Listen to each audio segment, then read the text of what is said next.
Tara, samahan nyo ako mag-free dive linggo-linggo. This is week 8 of my weekly free dive series. Marami tayong gagawin today. Safety diver kasi tayo, tapos aaura na rin.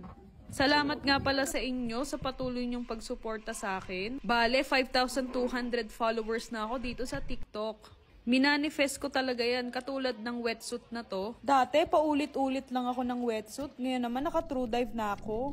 By the way, this wetsuit is from Isla Freediver Shop. Hindi ko kinakaya tong mga to. Alam nyo naman na 16.1 lang yung PB ko.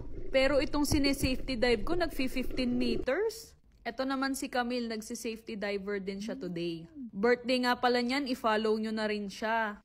Sa mga hindi pa rin nga pala naka-follow dyan, baka naman. Week 8 na tayo, hindi ka pa rin ba magfa-follow? Aaura nga pala ako mamaya, kaya nagpa-practice ako ng duck dive. Tutulungan tayo ni na Coach Sherin at Coach AB para magawa yon. So sa nag-comment dyan, wala akong maayos na video, ito na.